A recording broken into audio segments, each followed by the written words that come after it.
Hello, guys. This is Gerald Beya, and this is a new series. I'm starting a new series today because I have a new project. This is the very first video of this series, and this is about language learning. So, language learning, I have written it here. Learning languages, foreign languages, and when you talk about languages, you also talk sometimes about literature and linguistics. So linguistics is the science of studying language and so on. So I have also written figures of speech because that's part of the process of learning more about languages, and so learning new terms and broadening my knowledge about languages. Okay, so this is a linguistic quest, therefore, since I want to study languages, and I think that's a science which fits to the project that I want to do. And so let me tell a little bit about myself. My name is Gerald Beya, and I come from an engineering background. I'm a Mauritian, and therefore my mother tongue is a Mauritian Creole. So Creole, I don't know if you know what's a Creole. So it's quite hard to define as well. That's also why uh, I want to learn more to be able to describe all these things. So what's the difference between a dialect and a Creole and a patois and a lingua franca and so on? So I can't really tell, and jargons maybe I can try, but so we uh, this is an attempt. It's not an attempt, but it is the process that I'm starting to learn more about languages and deepen my knowledge about language and all these different terms. So it's a linguistic quest.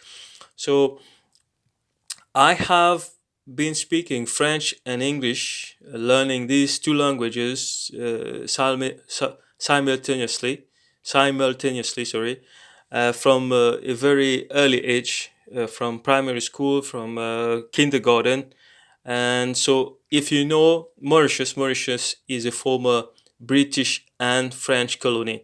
So, at a certain point of time, Mauritius was a British colony, and after that, it obtained its independence. So French and English are both languages that Mauritians speak, but these are not the only spoken languages there over there. We have descendants from Asia, from India, from China. So we speak Urdu, Arabic, Bhojpuri, Marathi, Mandarin, and I think Cantonese for some of them. So Bhojpuri and Hindi. Bhojpuri is kind of a dialect of Hindi, and Urdu is kind of a dialect of Arabic.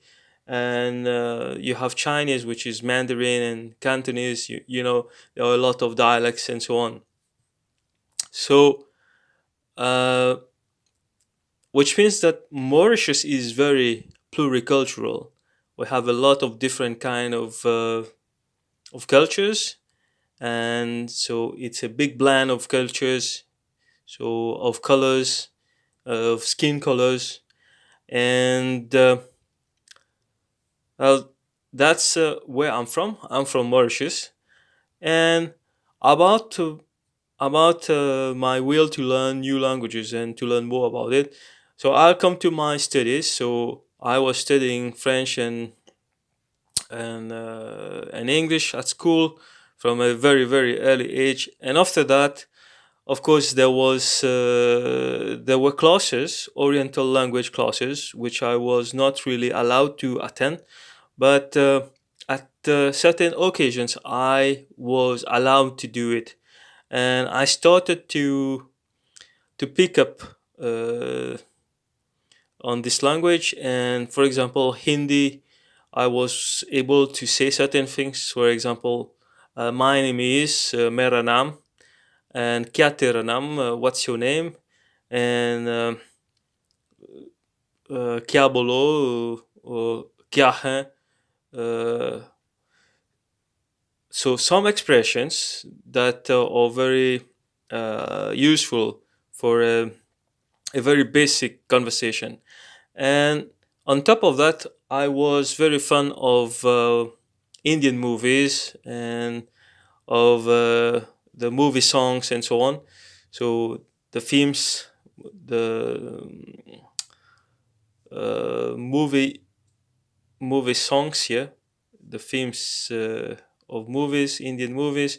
I really like how they were dancing and singing and so on. It was very theatrical uh, and musical. Yeah, so that's what I liked, and unfortunately, I was not really able to learn or to acquire this language, Hindi. But at a certain point of time, I said, okay, I would like to learn Italian, and that's because I was given the opportunity to mingle with some tourists from Italy, and I found the language very beautiful, and how, with the accent, the singing accent, and so on. And what is more is that on TV we had a series, Terra Nostra, which means our land, and that was another motivation for me to learn Italian.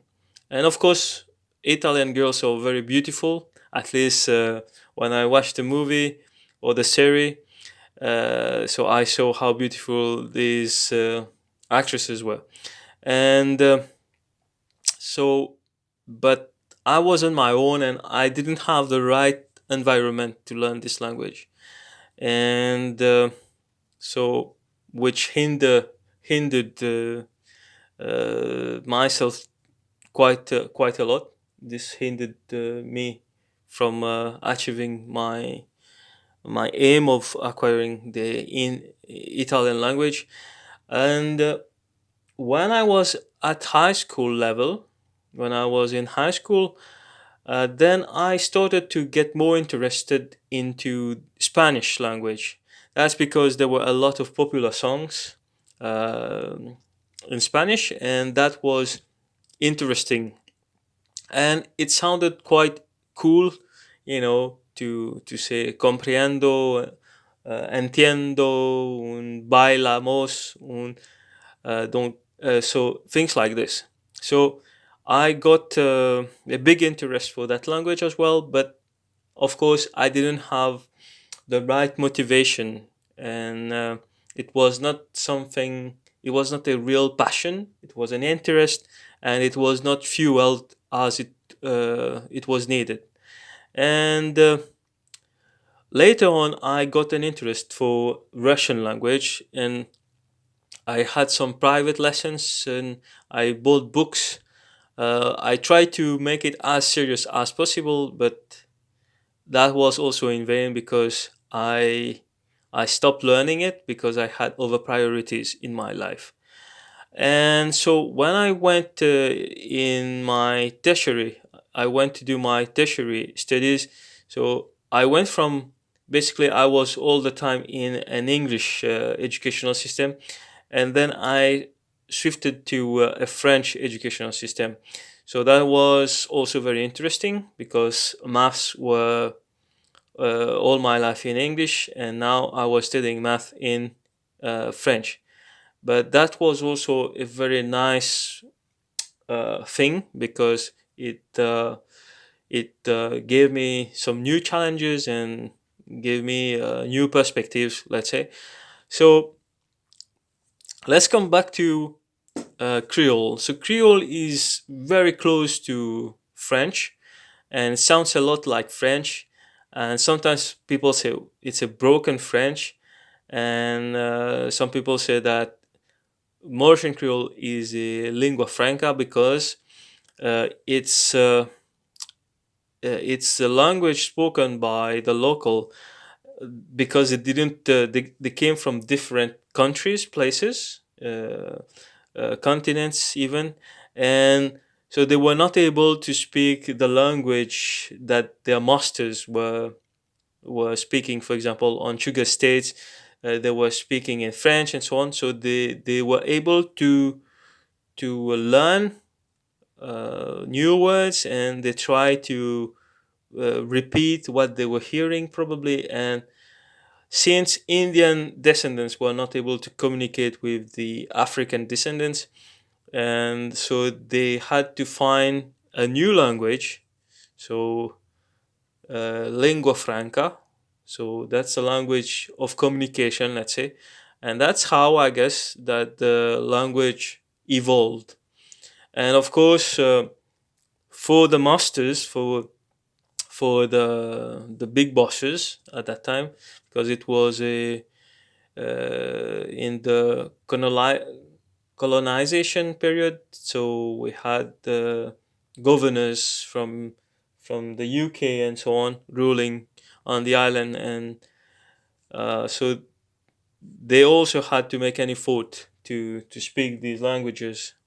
So that's how it is. But the strange thing is that in Mauritius, although we were first a French colony, and only after we became a British colony, so the French language remained very popular and widely spoken on the island, much more than English. And so English was not so easy, maybe for the locals. And also, what else is that usually Indian descendants were more keen to speak English, and that's because of India. India was also occupied by the the the company, which is the British company, you know, and so that's why. And so later on, I flew abroad, and I was able to practice my English, improve it, and also I lived, and I'm still abroad living in Latvia, and I learned later on Latvian. I learned Latvian, and that was also a, how to say, um, a way to discover a new world. It was yeah, the passport of for a ticket for a new world, because the Latvian language allowed me to understand that languages are very different around the world. Uh, so I am basically an islander from birth, because I was born on an island, as far as I know. So I was born on an island, and I I didn't know how it is to live on a big continent as the European continent, to be in Europe basically. Because where I am right now, so I have a lot. We have a lot of neighbors speaking different languages, and the most popular language, of course, is Russian. So I managed to improve my Russian, but Latvian is a language that was not spoken at the beginning, and after that it got all its grammar from German. So it's kind of a Germanic language, but it's not. It's a Baltic language, and it does not have the same rules as English, which is a Germanic language, and French, a Roman language. So I was not able before to understand the difference between all these languages and the branches they belong to. For example, I've heard about Indo-European language family, and so it's basically all the languages spoken in Europe. And so we have, for example, the Germanic language. You have in this branch uh, German, you have Dutch, you have well, I think even Afrikaans. Afrikaans is in South Africa, but it's related to Dutch, and so English, German, Dutch, Afrikaans, and I'm not sure what are the other Germanic languages, but there is also the Northern Germanic languages, which are, for example, uh, Norwegian, Danish, Swedish, and some other languages. Yes, so uh, well, Finnish is, I know, a very different language, and it does not belong to the Scandinavian languages. It's not in Scandinavia, and the Slavic languages. You have Bulgarian, I think, and you have Ukrainian and Russia, Russia, Russian. Sorry, Russian, of course. And so these are Slavic languages, and you have Roman languages: French, Spanish, Italian, Portuguese, Romanian.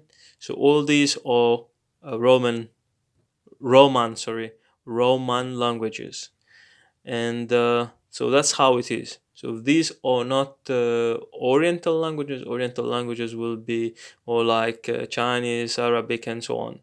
And you have also those African languages, Swahili, and I don't know what else, but that's how it is. So Portuguese is also a Roman language, if I didn't say. So that's how I got interested to learn more languages, and although I'm not very good at them, I can speak French and English quite easily, freely. So I developed some fluency in them. Uh, hopefully, I mean, I hope so. And I had some English tests. For example, I had uh, to take the ICE test, the International English Language Testing System, I guess. I had it once, and that's when I was planning to go abroad to study. But okay, and also I did the CELTA. I took CELTA as a course to become um, a certificate teacher, so licensed teacher, uh, and to have the right to teach English to adults.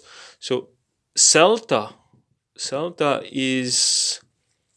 is accredited by the University of Cambridge in UK in England. So it's a certification for teaching English language uh, to adults. So it is also like, I think, TEFL, teach English as a foreign language. So that's CELTA is a TEFL, a TELF. So TELF CELTA. So I am a certified CELTA English teacher, and so I also taught. So in a public school, I I have taught to children in Latvia, and I have taught. I have given private tuitions to kids and adults. So I also had to take a pedagogy course so that I could acquire the required, the so asked, so needed teaching techniques. So CELTA is more for adults, yes. So this is pedagogy, and it has a special approach, and so where the focus is put on. So it's not a frontal way of teaching and so on. So, but pedagogy is more, has a how to say, a wider spectrum. So it englobes everything about teaching. And andragogy is a teaching method or science. So it's the science about teaching adults. So this is also something that I've learned, and so basically I can teach kids now, and teenagers and adults. So I can teach people from all ages, from all age groups, and so why I'm making this project is because I'm very interested. I have always been interested into foreign languages, in learning foreign languages, because I like cultures, I like languages, and it allows me to see how other cultures are and so on. And so now I would like to teach and learn at the same time, because teaching is also a learning method, and that's what I would like to do. And now I'm embarking on this adventure, and I will gradually do more research and presentation. I am really sorry about the quality of my English, because I'm not preparing a speech, I'm not reading, I'm just speaking freely. And if I'm making grammar mistakes and stuttering and so on, I'm really sorry about that. That's because nothing is prepared, and I'm not a native English speaker, unfortunately. I'd like to be, but I'm not. And nonetheless, I will do my best uh, to keep the quality of my videos at a good level, so that you might be interested to to keep in touch and subscribe to my channel. So I am trying also to earn my living as a professional YouTuber. So basically, what I will do in my videos is I will share my researches, my studies with you, and I will try to explain to you, to teach to you what I'm learning, so that I can, uh, if I'm able to explain clearly to you what I've just learned, it means that I have understood clearly, and I have an appreciation of things. So that's what I'm going to do. And so we'll start by talking about some figures of speech, because I've done a research on internet, and I know there are so features of language and figures of speech and part of speech and so on. So that's pretty much it. And I'm not a very active reader. I don't take books to read and so on. I don't have this reading culture. However, I am very interested into news, especially if there is something interesting making the headlines and so on. And I like politics, and I like things that are very practical. So if I'm reading something, it should give me the possibility to understand something immediately. And I'm not into reading fiction books and novels and biographies and so on. Although I like arts and music, so it happened that I did it, but it was really because I was interested in that particular person. But generally speaking, I don't do this. This is not a general practice for me. So the languages that I'm going to try to teach is, I already started to teach Creole in English and in French, and I think I'll try to start to teach Spanish, Italian, Italian, and Russian, and I also try to learn German and Norwegian and Swedish. So these are all the languages that I'm interested in. So if you speak these languages and you would like to exchange with me. So you are really welcome. And so yeah, I will try to teach Spanish, Italian, Russian, and Latvian, of course. Latvian. Right now, I have a B2 level in Latvian, which is the intermediate high level, and I also had the advanced course, thanks to some European funded projects. So I was able to get all these courses for free. It's part of the uh, integration, how to say, program for foreigners in Europe, and that's really good. And so I hope that you like this introduction to my project, and thank you for watching. Subscribe to my channel, share this video with your friends if you think that they might also be interested into it, and give it a thumb up. This is the way you can support me, by subscribing and giving me likes, because I'm currently not working and I'm not teaching really, because of the big quarantine. We are still into this pandemic of COVID-19. So thank you very much, and I talk to you very soon. Cheers.